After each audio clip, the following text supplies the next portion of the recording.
Welcome to the Explainer. Today we've got a really unique story for you. It's about memory, technology, and, get this, a house that remembers everything.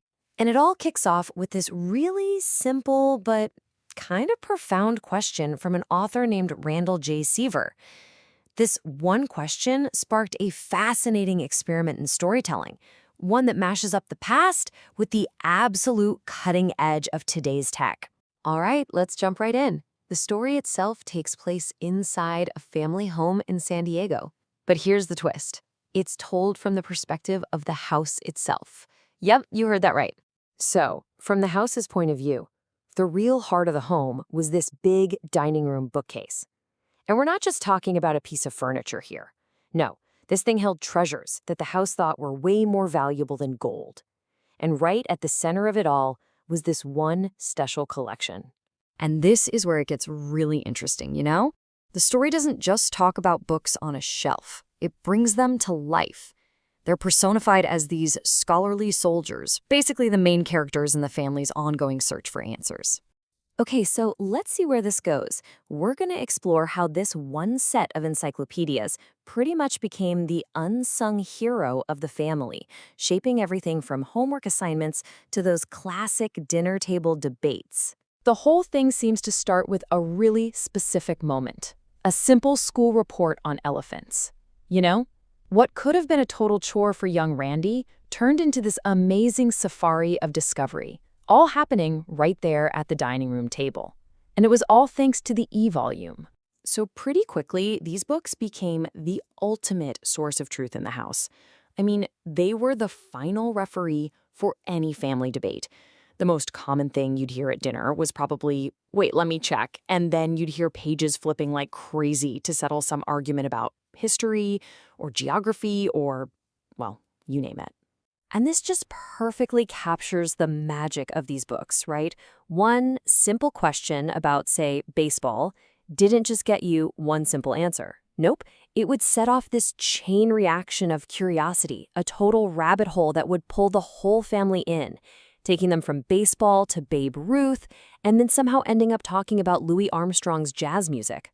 The story is just packed with these amazing sensory details. It's not just about the facts themselves, but the whole physical experience of finding them. You know, the heavy slam of the book on the table, the sound of those super thin rustling pages. It really puts you there. Okay, but here's where this whole thing takes a really modern, kind of unexpected twist. This beautifully written, nostalgic story, well, the identity of its author is the real secret we need to uncover. So, you've heard all this rich detail, the emotional depth, the voice of the house telling its story. So, who do you think actually wrote it all down? I have a feeling the answer is going to genuinely surprise you. Believe it or not, this entire heartfelt story, from the scholarly soldiers on the shelf all the way to the rustling pages, it was all written by an artificial intelligence. So Randall J. Seaver, the guy whose memories these actually are, he worked with a specific AI tool, Anthropic Claude, to bring the story to life. But he didn't just, press a button. It was more like a collaboration where he guided the AI. And here's exactly how he did it. It was pretty simple, actually. First, he just gave the AI a PDF document filled with all his personal raw memories. Then he prompted it to come up with 10 story ideas, all from the house's point of view. He picked the Encyclopedia Adventures, and for a second prompt, he just said, okay, write that story, and the AI took it from there. So this whole process is just fascinating. It's not about an AI replacing a human storyteller at all.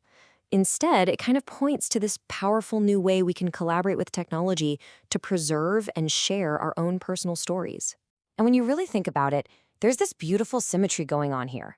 Back then, the World Book Encyclopedia was the family's go-to tool for getting facts and answers. Now, decades later, AI becomes a totally new kind of tool, not for finding facts, but for shaping memories into a story.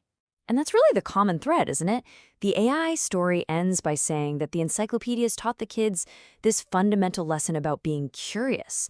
So in the end, both of these technologies, the old dusty books and the brand new AI, they're both serving the exact same timeless human impulse, that drive we all have to learn, to understand, and to share what we find. So, the big takeaway here is that this isn't a story about technology replacing us. It's a story about technology empowering us. The AI didn't invent these memories out of thin air. It just acted as a partner, a tool that helped unlock the story that was already hidden inside someone's memories and bring it out for everyone to share. And that leaves us with one last, kind of provocative thought to chew on. If a dusty old set of encyclopedias can become the hero of a story written by a person and an AI, well, it makes you wonder, right? What stories from our own past are just sitting there waiting for a whole new kind of author to tell them?